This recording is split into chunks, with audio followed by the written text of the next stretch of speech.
Hello friends and welcome, I'm VA Adam. In today's video I will be showing you how to replace the window regulators on my 1972 Buick Riviera.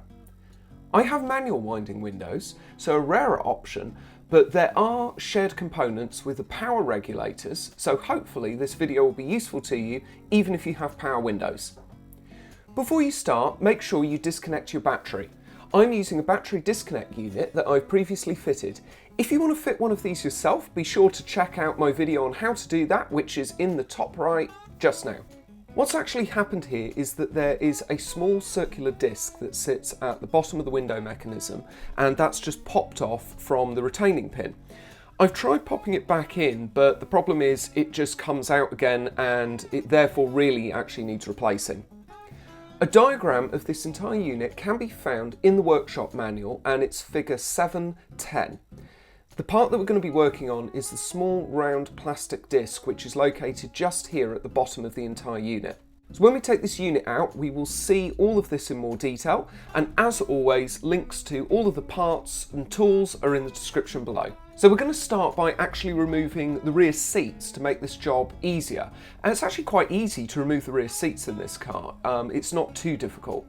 So you want to start by taking off the lower part of the seat, and this is very easily done. You just put your fingers down the back and grip the back of the rear part of the seat, and then you just pull it upwards so that it's at a bit of an angle. When you pull it upwards, it's just held in by a bar at the bottom, which is held on by some retaining clips at the front. So you just want to lift that upwards and work that out of the car. Once the bottom part is out, it will expose the rear seatbelt holders. These are held on by two torque screws that you can see here. These have to be removed because there's a metal bracket behind them which is attached to the upper part of the rear seat, and that's actually held on and holding the entire seat in place. Be sure to use some penetrative spray to loosen these torque screws, and use a really good T50 Torx bit on the wrench so that you'll be able to remove these effectively.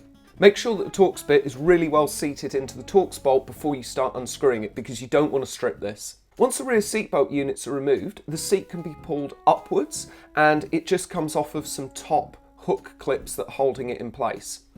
Be very careful when you're removing this part of the seat, as the metal clips here at the bottom are really sharp and could easily tear or scratch something.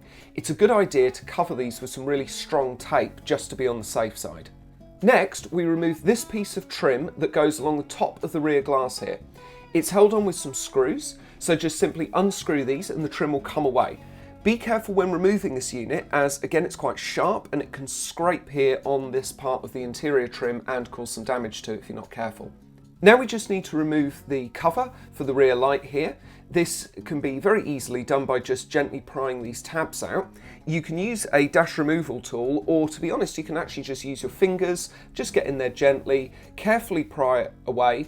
Don't apply too much force because you don't want to break anything, but the trick is to remove the side closest to the rear of the car first, and then twist the cover out at a bit of an angle and just gently but firmly pull the other tabs free.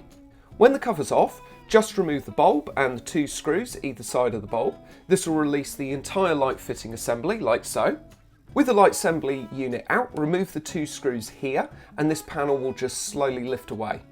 Be careful when you take this out, as there might be some insulation or sound deadening behind it and it might just fall out. Now that we have this panel off, we are able to remove the next panel down. This panel isn't really held on at the back here, but it is held on with some screws on the other side of the panel facing the outside of the car. The easiest way to do this is to remove this triangular piece of weather seal, and that will allow you to get easier access to the screws that are behind. I've managed to remove the screws behind here. There were two on this side, but there was only one on the other side, so this might vary a little bit.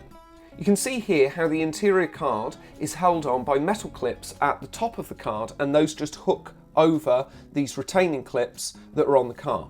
So what you want to do is just pull upwards slightly just to work these out of the hooks, and that will unhook. And then when you're removing the panel, some of the interior soundproofing might just fall out or the insulation might come away, so just be careful of that as well. For the lower part, there are actually three screws. There's one at the back here which is very hidden away, and there's two at the front. and the one at the back is quite easy to miss, especially if you've still got the seats in. This is why it's much easier to remove this if you've just got the seats out. It is possible to remove this with the seats in, but you really run the risk of stripping the screw or something like that, and for the sake of how easy it is to take the seats out, it is probably worth just taking the seats out. So remove these 3 screws and the lower panel will just lift away. To start with, there is this piece of window trim, and we're going to have to make sure that we remove that. Here is the regulator mechanism that the winder attaches to, and this is what actually has the winding gears and the winding mechanism in it. There's another part here that interacts with the winder, and finally there is this metal unit attached to the glass, and that actually holds all of the various guides and fits all the various guides together. So later on in the video, I'm going to show all of these parts out, and I'm going to show how they all fit together. So if you're unsure at this stage, don't worry too much. We're going to have this all out later, and we're going to see how it all fits together. So let's have a little look at what the actual problem is here. If we look at the bottom of the door void, you can actually see that there's a small circular plastic disc with grooves that go into the mechanism. Behind the disc is a metal pin, and that's attached to the window glass. The metal pin should actually be through the middle of the hole in the plastic disc, and that, unfortunately, is what's popped out. The reason this has actually popped out is because the plastic disc has become worn and fatigued with age, and what's actually happened, which we'll see in more detail later, is cracks have actually formed on the inside groove part of the disc. And these cracks have caused there to be excessive flex in the disc when the window's going up and down, and because there's too much flex there, it's just allowing the pin to pop out of the disc. Now, as I said earlier, you can just pop this back into the disc, but it will almost certainly happen again, and the disc will just get more and more fatigued over time, and really what you need to do is replace the disc and the pin unit completely, and fortunately I've managed to source a really good replacement for that, which I'll show you later. So this trim piece is going to be removed by removing this screw at the top, and these 2 screws, and then finally this bolt down here. You'll notice that these bolts in this unit can move into different positions. This is to allow you to reposition the window glass and ensure that it moves up and down freely. You can alter the angle and the pitch of the glass. The current position is actually fine for me, and I don't want to change it. It's just the discs that have broken. So I want to make sure that I keep the bolts in the same place. You may wish to do the same. If you want to do that, what I'm doing is I'm using a Sharpie, and I'm just going around the outside of the bolts, and that just allows me to realign them when I put them back in and make sure they're in exactly the same place. I'm also going to make sure that I label the bolts in the number sequence so that I know exactly where the bolts go and they're all marked up, and it will make it a bit easier for me describing the removal of the bolts to you as well, because they've all got numbers on. So use the 7/16 socket to remove these bolts. We're going to start with number 3, which is attached to the window trim, and we're going to take that out. So now that bolt's removed, I'll remove the screws here, and this trim piece will just lift away. Just work the trim piece out, and now you can remove the glass and the mechanism freely. Next, remove bolts 1 and 2, which will free up the mechanism behind. Be careful when removing these, as the window mechanism and the glass will drop down and you don't want it to break, so you might want to just pop a towel or something in the void just to sort of prop the glass up and protect it in case it drops down too quickly. So in order to remove this glass, we're actually going to need to separate it from the rest of the mechanism. The disc has already popped out, so that's free. I've already separated the other plastic disc that the regulator is attached to. There's just these 2 guides left, which are attached to the large upright mechanism. The next item to remove is the regulator unit itself. Although we don't strictly need to remove this, I'm going to take this out and just give it a clean up, and it's very easily removed by just untouching 4 bolts which are here. So I've removed the 4 bolts. I'm just going to work it out through this gap here, and as I work it out, you can really get a better idea of the shape of this mechanism and shape of the regulator and see a bit better how it works with this spring-loaded tension. And what I'm going to do is I'm going to remove all of this old grease, which is, probably going to foul the mechanism up and cause it to be a little bit stiff. And we're going to put some fresh lithium grease on there, make sure that it all really works nice and smoothly. So the next part to remove is the upright, because the guides in the window glass are attached to this upright mechanism and we need to get all of this separated. So we do that by just removing bolts 1 and 2, and there is a bolt in the lower part of the mechanism, which is down by the plastic disc, and you just need to remove that one as well. Again, you can mark around this with Sharpie like we did before. Once those are removed, this will just lift out of the void, and the glass will be the last part left down in the void. So the last part that we've got left to take out is the actual glass itself. So you want to be careful when you're taking this out that you don't scratch it, you don't damage it, and there is a small bumper here which is a good idea to remove this as well, just so that you can take this glass out a little bit easier. So now that the glass is out, we can take a better look at all of the various parts here and have a look at how this all goes together. So you've got this large upright mechanism which goes into these grooves on the window bracket itself, and those actually fit in like this. You can see where the disc would pop into the metal pin at the bottom here. Then the winder mechanism itself has a small plastic disc on, and that fits into the groove just here on this part of the window. So what happens is, as the winder is wound, it moves this gear which pushes this disc up and then pulls the entire mechanism up, and it all kind of fits together in these guides and pulls the window up in this pattern that it needs to go up in order to bring it up into place. So let's have a little look at the part that we're actually going to be removing and replacing in a bit more detail. Here's the metal pin that we're going to be removing, and it's screwed in, but it's screwed in extremely tightly. So start by using some really decent penetrative spray on this area here, and you want to use this to loosen any seizing or corrosion that's in place. Then you want to use a wrench, and you want to grip the pin and unscrew it. Be really careful to brace the glass and protect it so that it doesn't slip or break or anything like that. After using a lot of force, that is removed, and I can show you how all of these units fit together. So here's the plastic disc, which is the actual problem. If we look closely in the groove, you can actually see all of the cracking that I was talking about earlier. And if we look at the profile of the disc, you can actually see how distorted the disc has become. And let's have a look at the metal pin and how all of that goes together as well. So you can see the metal pin here, which screws into this retaining disc at the bottom. So there's various washers and pads as well to protect the glass in between as the pin screws down. The replacement disc that I've got is one from a company called Original Equipment Reproduction, and the part number is 9831696. As you can see, it's a plastic disc and the metal pin, and it's all in one entire replacement unit together. So whilst this is all out, give the glass a bit of a clean in this area, just in case there's some grit or sand or anything underneath. And the replacement unit assembles in the same way as the old one. So the metal pin with all of the washers on goes through here, and then it fits into a rectangular slot to actually seat into the rectangular shape on the washer. When that's gone through the hole, at the bottom of the glass, there's just a washer with a thread which goes on the other side, and just screw that in by hand until it's nice and tight, and then use a wide grip wrench to just tighten that up and make sure it's all really secure. So I've cleaned all of these other parts with a strong degreaser to take all of this old grease and grime off and make them all really nice and fresh and clean. We want to take all of this grease off because it could clog the mechanism up. It's been on there for probably about 50 years, and we just want to put some nice fresh grease on there. So I'm going to apply some nice fresh lithium grease to the tracks and the plastic guide so that everything just moves up and down really nice and smoothly.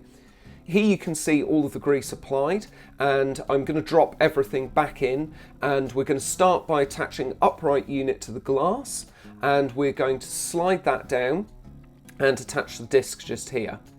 There's a bumper unit that prevents this from happening, as it will foul against this part, so we just want to make sure that we remove that bumper unit by just unbolting it. As the bumper can be easily adjusted, again you might want to mark where that is using a Sharpie, as we did with the other bolts. So I've unbolted the bumper, and now let's just slide all of this unit together. So you want to start by sliding the disc down here with the two guides either side.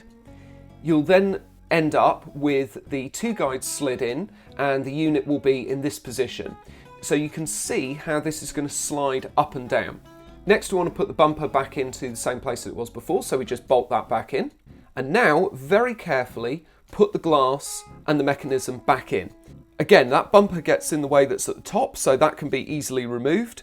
If you've removed that earlier, then that will already be out. Now I'm going to show you how I'm installing it. I just placed it down and put it at an angle and then just carefully worked it down into the space, easing it down. Just check that all of the guides are still there, that the disc hasn't popped out, nothing's kind of moved as you've been working it in, nothing's come out, all of the guides are still in place. And we're then going to put the regulator back in, but we're going to have to make sure that the plastic disc just goes through the metal guide before we actually bolt it in place. So you want to do that first.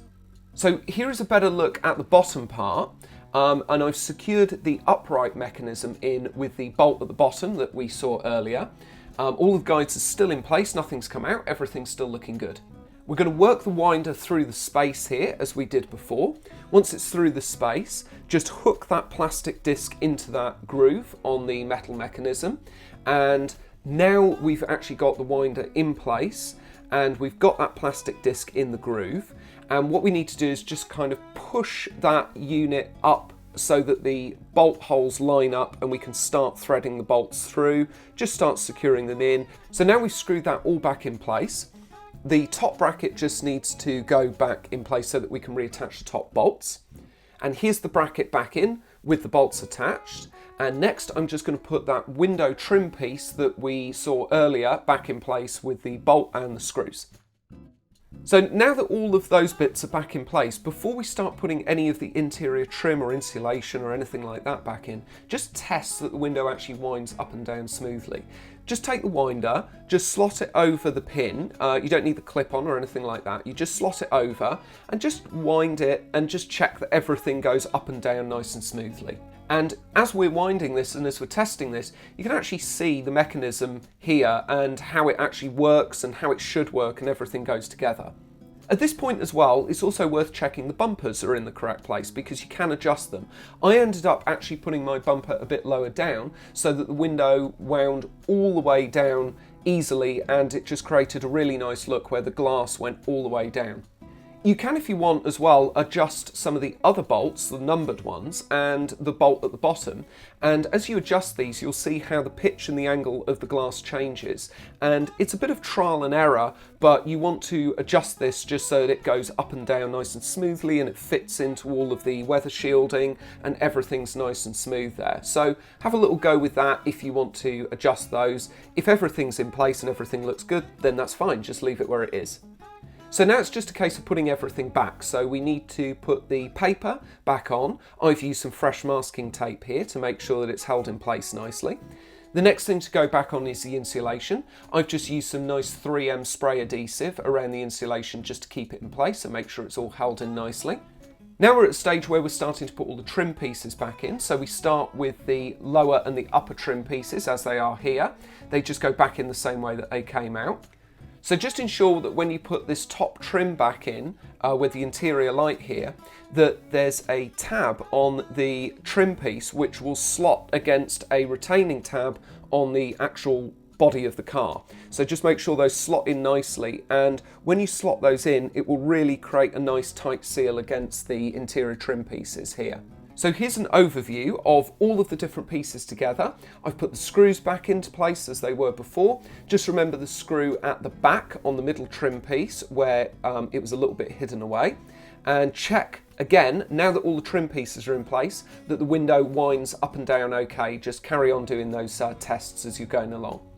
So once you've tested that and you're happy that everything's winding up and down as it should, nothing's popping out of place, everything's looking good, we just need to put the seats back in, and we're going to start with the back upright part first. So looking at the back of the car here, you can see that just below the parcel shelf there are 3 hooks. These hooks actually locate into 3 holes on the back of the upper part of the seat, which we're going to see in just a moment. And here's the back part ready to go in. I'd recommend, as I said earlier, covering the sharp brackets at the bottom here with some really strong tape, because the last thing that you want to do is lift this in and scratch anything or tear the vinyl or anything like that. And if we have a look behind the seat here, you'll actually see the holes that I mentioned earlier, and these are what the hooks are going to actually locate into. So the rear seat's back in now. It's just a case of making sure that those holes have located into the hooks properly as you drop the seat back in. And you'll just notice that I've reinstalled the seat belts as well, and that's just by screwing them in with those Torx bolts and the Torx bit that we used earlier, the T50. So here's the lower part of the seat, and I just wanted to take the opportunity here to lift this seat up and actually show you the underneath so you can see the structure of the seat, because that might be useful to some of you guys.